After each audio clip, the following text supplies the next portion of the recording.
registran a una nueva abeja, Augoclora. ¿Qué significa?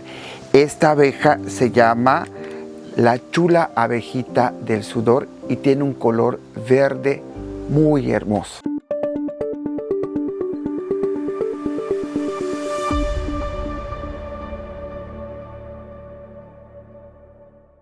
Y para esto vamos a platicar con el biólogo, con quien hizo el registro, con quien la descubre, ¿verdad?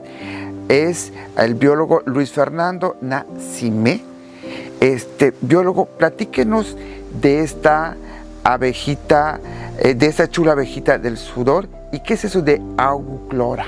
Claro, pues el Augoclora se denomina por el género, que son las divisiones que tiene en grupos taxonómicos. Pues como sabemos, como todos se le denomina por un nombre, se le puede decir que pues es una división muy superior que tiene, es el género, es lo más definido que puede estar. Se le llama Augoclora porque pues presenta ciertas características que pues la describen que solo es única en su género, que solo es única pertenece a esa abejita en particular, ¿no? Como entre ellas la coloración, como mencionaste al principio, es una coloración muy bonita, una tonalidad verde bonita, que pues en ciertas partes tienen unos colores tornasoles, ¿no? Que al cambiar la polaridad de la luz brilla o refracta y tiende a tener una coloración verde muy llamativa. Y pues la coloración de la cabeza pues presenta en los ojos una tonalidad negra, que como te comenté, pues al ser todo el cuerpo completamente verde muy llamativa, pues las partes más estructurales como la antena, los ojos, las alas, incluso las patas, porque las patas tienen una coloración llamativa amarilla, las patitas con las que la abeja camina. O sea, es una abeja verde. Verde, exacto, así. Con patitas amarillas. Exacto, con patitas amarillas, porque lo que son las puntitas, por eso decir las uñas de las abejas, como las uñas, así, presentan unas coloraciones amarillas en que son los tarsómeros de las uñas, en las partes estructurales.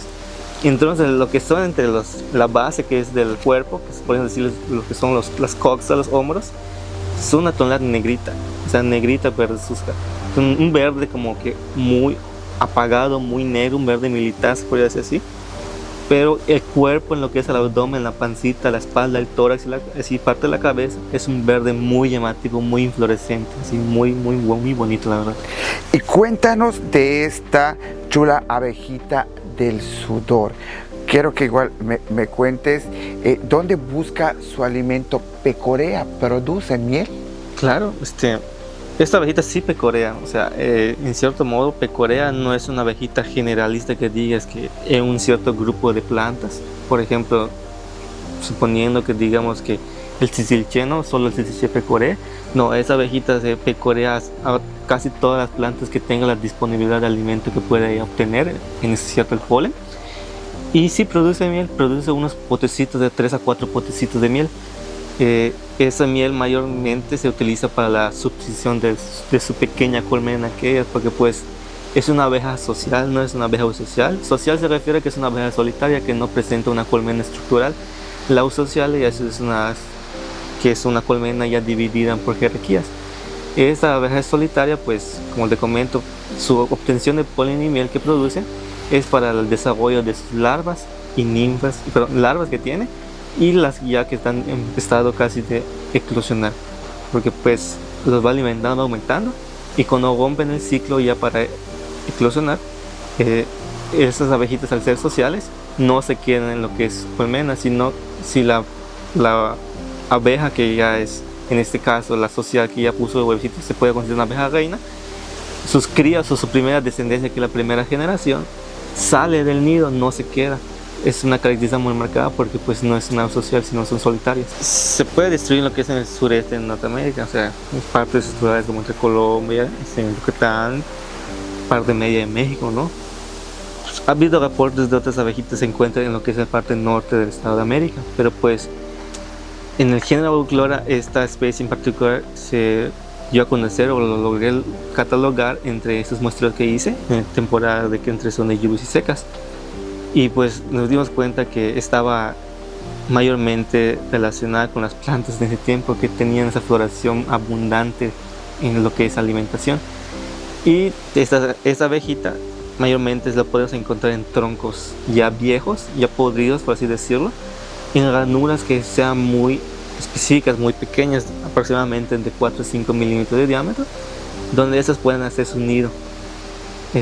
Su nido pues de profundidad son como 5 centímetros cuando mucho, en lo que es la distribución. Entre ellos se encuentran lo que son los cubitos de miel, los de polen, y forman estructuras internas como si fueran, no sé si yo conoce las hormigas que forman Claro. sus colonias, más o menos así forman su distribución entre sus potecitos de miel, el polen y sus crías que van dejando, que son descendencias, son primera generación, segunda generación, tercera generación, ¿no? Y no pone mucho, solo pone alrededor de 3, 4, 5 huevos, dependiendo de la época que esté y los recursos que pueda tener para subsidiar lo que es la población de abejitas. O sea, es solitaria. Es solitaria, sí. Ah, ok. Ok, mira qué interesante. ¿Qué más descubriste de esta chula abejita del sudor? Pues lo que te puedo comentar que se descubrió con el equipo de trabajo fue que a manera general, rasgos generales, fue su morfología de su cuerpo muy llamativa.